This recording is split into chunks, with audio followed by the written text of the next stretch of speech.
Are you ready? Welcome to Clutch Time with Mike on the mic. It's your boy Mike, and I'm back with another episode. Y'all, it's the last football game of the season, and I'm so depressed. Like I'm not ready. I'm not ready. But it's Super Bowl weekend. We got the Kansas City Chiefs going against the San Francisco 49ers. Patrick Mahomes is back in the Super Bowl for a second consecutive year. Just to get right into it, let me say this. If Patrick Mahomes wins the Super Bowl, this will be his third Super Bowl win in 6 years, and I believe this is his fourth Super Bowl in 6 years. He'll officially be in the GOAT conversation for me. If he wins this one, he'll have, I believe, at this age, more Super Bowls or equal amount of Super Bowls as Tom Brady, more AFC Championship games, more MVPs, more Super Bowl MVPs. Yeah, man. Pat Mahomes is unbelievable. The fact that he's only 28, he's already in the GOAT conversation lets you know just how good of a quarterback he is.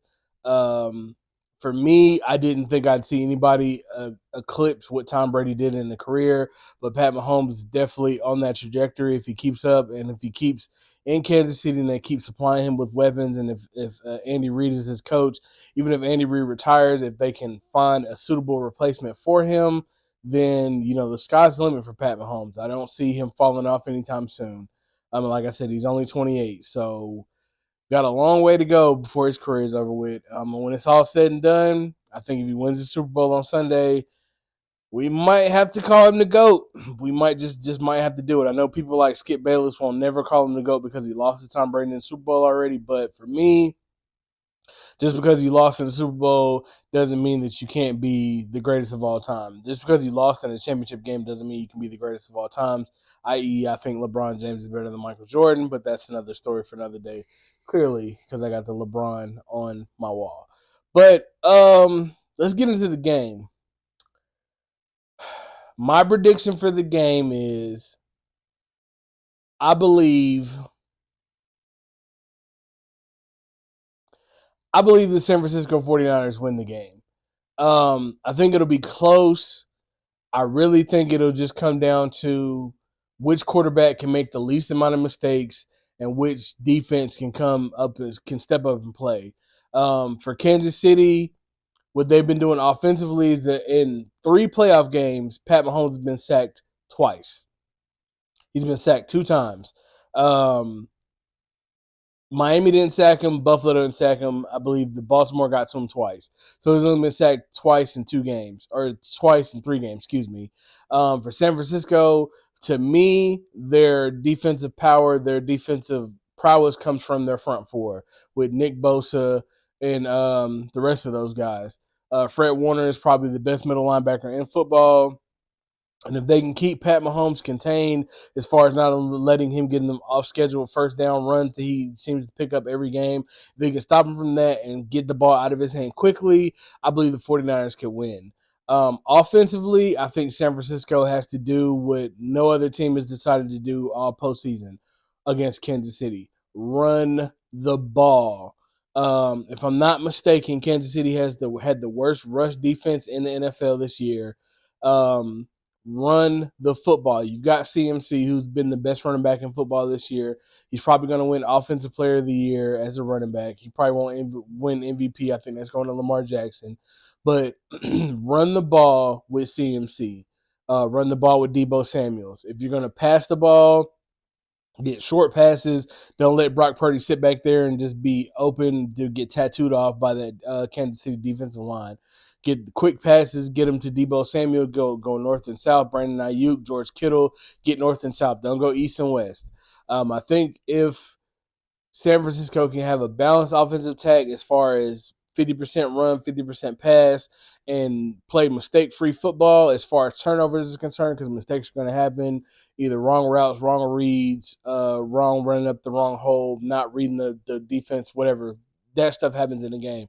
But you can play mistake-free football as far as turnovers, interceptions, fumbles, costly penalties. If you can eliminate those from the game, I believe I believe San Francisco can beat Kansas City. If San Francisco starts turning the ball over, giving Pat Mahomes short fields, and you let Pat Mahomes just do what Pat Mahomes does, he's going to pick you apart. And for this game, not saying he's going to get fired, but if the head coach of the 49ers, Lord Jesus, Kyle Shanahan, if Kyle Shanahan gets a lead in this game and then doesn't protect it and they lose because Patrick Mahomes brought him back, then if I was John Lynch, the GM of the 49ers, I'd have a long, long conversation with Kyle Shanahan. Kyle Shanahan was the offensive coordinator for the Falcons when they gave up that 28-3 lead. He was the head coach of the 49ers when they played the Chiefs in the Super Bowl a few years ago. And what other game was it? I believe it was the NFC Championship game. I believe they had a double-digit lead and they gave that up. So he's known for giving up big leads, and I hope he's learned from his mistakes because this game is too big for you to get a lead and then give it up because you don't want to run the football. One thing about me and the way that I was raised in football and taught by all the coaches I've had from Pee Wee to middle school to high school to even coaching now with my boy Paul. He's the head coach. I'm an assistant coach. But we run the football. Get the clock going. Run the football. Pass it when you need to, but run the football. For me, if I could run the ball 60 times a game, I would. But, that's not feasible. But run the football. And then Brock Purdy can do what Cam Newton's been calling him for weeks now. If he can be a game manager and not lose the game, the 49ers have a great chance to win the game. If Brock Purdy, like I said, if you can go out there and play mistake-free football, no interceptions, no fumbles, no costly penalties, not putting the ball in harm's way, they can win the game. But if he starts turning the ball over and they just get away from what 49er football is, Kansas City will run them out their stadium. We've seen the Chiefs do it before. Clearly, the quarterback matchup is in favor of the Chiefs. I think the offensive matchup, as far as the two offenses, goes in the direction of the 49ers. For defense, for me, it's San Francisco. San Francisco has playmakers all over the field, offense and defense. I believe their defense is better suited than Kansas City's defense is. The head coaching matchup, give me Andy Reid any day of the week over Kyle Shanahan. I think Andy Reid is one of the best play callers I've ever seen in my life, as far as calling plays and feeling the rhythm of a game. I'm still going to go with San Francisco in the game. But if Kansas City won the game, it would not surprise me. And like I said, if Kansas City wins and Pat Mahomes wins another Super Bowl and another Super Bowl MVP, he's officially in the GOAT conversation. There's no way you can keep him out because no quarterback in the history of football has been as successful as Pat Mahomes has been his first 6 years of starting in the league. Nobody. If there is one, please tell me who it is. But as far as awards, championships, resume, all of that, nobody's been as spectacular as Pat Mahomes. So if the 49ers if the Chiefs win this game, yeah, Pat Mahomes is definitely in the GOAT conversation, but I'm going with the 49ers in this game. I'll say the final score is going to be 34-24. I think at some point the Chiefs, Lord Jesus, I believe at some point the 49ers are going to get up by 10 points and being able to hold the Chiefs in check as far as keeping everything in front of them, not letting Pat Mahomes get the ball deep down the field.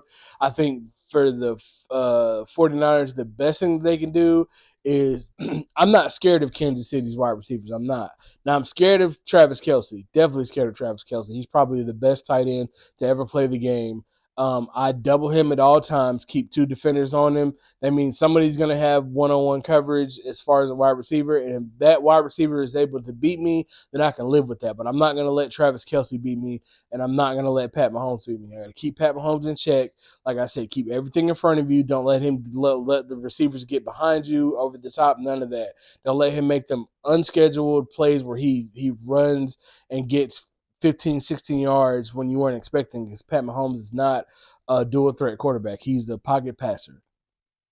But give me the 49ers in this game. I really got the 49ers. But real quickly, I want to touch on something. So you guys know as fans, we all are passionate about our respective teams, whoever it is we root for. And when I say passionate, I mean passionate like this. Take me out. It's my turn. You told me it was my turn. You can talk all that you want to, yell and scream. You lost. It is my turn. You lost the game. It's my turn. Take as long as you want. You're still lost. Like that. We're passionate like that. That was Skip Bayless after the Cowboys had lost another playoff game, and he was upset and he wanted to go off, and Shannon was just laughing at him. But the reason why I bring this up is because one of my friends, his name is Jamal, he is a Baltimore Ravens fan, and since Lamar Jackson has gotten drafted, he has been off the Lamar Jackson train. So let me read to you what he said on Facebook the day of the championship game that the Ravens lost to the Chiefs. He said, like I've been saying since he's been drafted, Lamar Jackson is not a Super Bowl winning quarterback. All of them accolades and achievements don't mean anything because he folds every time. Yes, he's dynamic and all that, but really the Ravens just need a game manager when it comes to the playoffs. Somebody that can get you 200 in the air, throw one touchdown, hand the ball off, maybe scramble for a first down. So I'm going to read to you some stats, y'all, some stats. These are two quarterbacks. One of these quarterbacks who is universally recognized as one of the best quarterbacks to ever play the game. This is him versus Lamar Jackson, their first 6 years in the league. So I'm not going to tell you the quarterback's name. I'm going to read the stats to you, and then I'll tell you who the quarterback is. So playoff numbers, their first 6 years in the league. Overall record, Lamar Jackson 2-4. This quarterback 2-4. AFC Championship game record, Lamar Jackson 0-1. This quarterback 0-1. Divisional round record, Lamar Jackson 1-2, including a one loss as a number one seed versus my Tennessee Titans. This quarterback 1-1, including one loss as a number one seed versus my Tennessee Titans. Shout out to the Titans. Wild card record, Lamar Jackson 1-1. This quarterback 1-2. Completions and attempts, Lamar Jackson 112 out of 195 for 57 completion percentage. This quarterback is 117 for 208 for 56%. Passing yards, 1,324 for Lamar Jackson, 1,845 total. This other quarterback, 1,476, 1,501 total. Touchdowns, Lamar Jackson 9, this quarterback 11. Interceptions 6, this quarterback 6. Rating, Lamar Jackson 75.7, this quarterback 82.5. Do you guys know who this other quarterback is? And like I said, he's universally recognized as one of the greatest to ever play. It's this guy, Peyton Manning. Now, for those of you that know, Peyton Manning is one of the most cerebral and most high IQ football players I've ever seen in my life. If you guys can go back and watch some highlights, watch the game where the Colts played the Ravens and watch all the checks that Peyton Manning was making at the line versus the checks that Ray Lewis was making at the line, trying to confuse each other and see who could outthink each other as far as in the game, making calls and everything, switching up plays. And the Colts won that game, if I'm not mistaken. But to say that Lamar Jackson is not, what did Jamal say? Is that he's not, you can't say that he's not a Super Bowl winning quarterback because no quarterback is a Super Bowl winning quarterback until they win it. Until they win it. You can say that about a lot of quarterbacks. Peyton Manning, Eli Manning. We didn't think Eli was ever going to win anything until he got to the Super Bowl and beat Tom Brady twice. Not once, but twice. Who else? Big Ben. Big Ben got to the Super Bowl, or no, he was doing fantastic as a rookie. And then, okay, did he get to the Super Bowl? He got to the Super Bowl and he won it twice. Dan Marino made the Super Bowl his second year in the league and then never made it back again. And you're going to tell me that Dan Marino's not a great quarterback? Just because you have blemishes in the playoffs and you have bad games doesn't mean you're a bad quarterback. I think every quarterback has bad games in the playoffs. Hell, even Tom Brady's had bad games in the playoffs. Peyton Manning's had bad ones. Phillip Rivers, Eli Manning, Aaron Rodgers, Steve McNair, Dan Marino, like I was saying, Joe Montana, Steve Young. All of these guys who we recognize as great quarterbacks have all had bad games in the playoffs.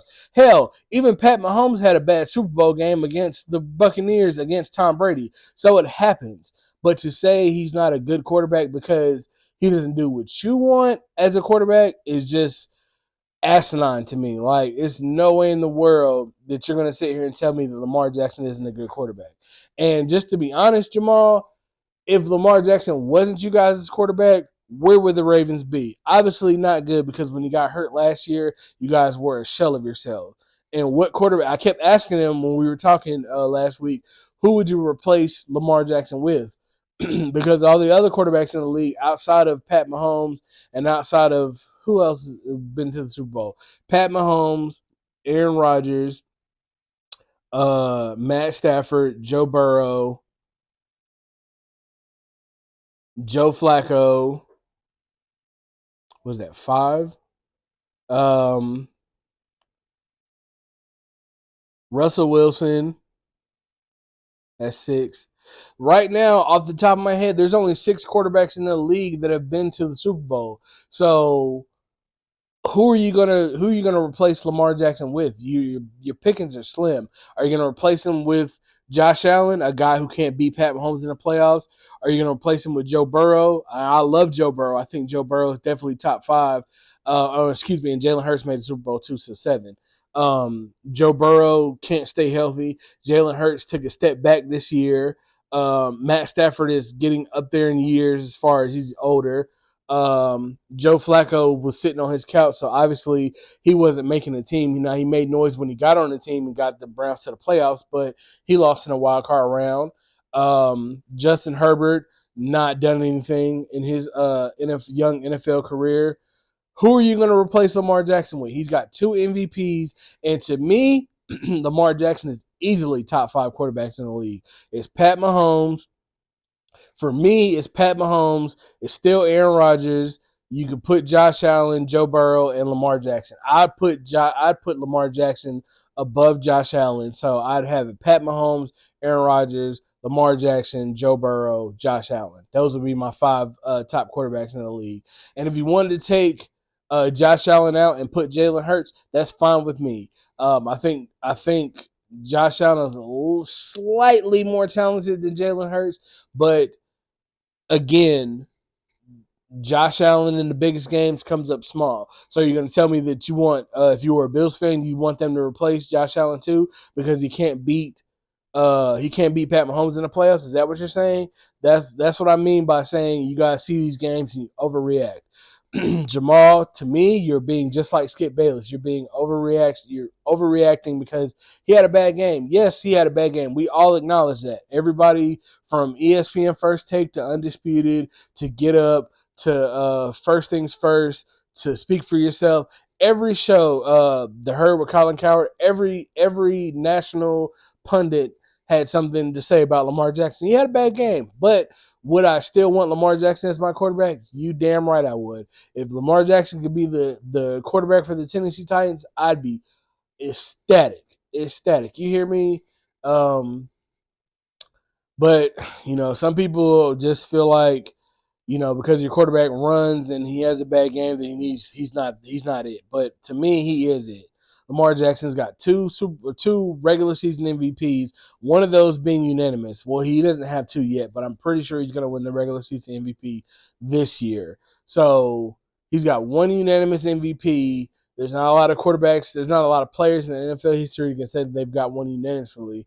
So to me, Lamar Jackson is top 5. Jamal, I think you're just being overreactive. I think you're being like Skip Bayless. You just you feel like there's better out there, and the grass ain't always greener. The grass is not always greener.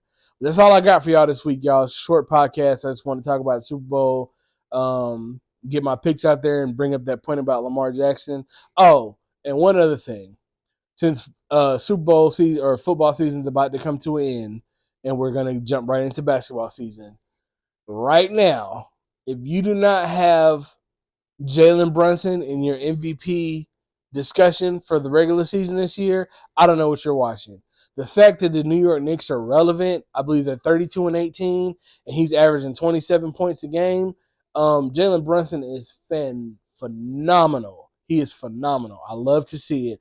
And what I said on my last podcast about the Bucks hiring Doc Rivers, since they've hired Doc Rivers, they're 1-3.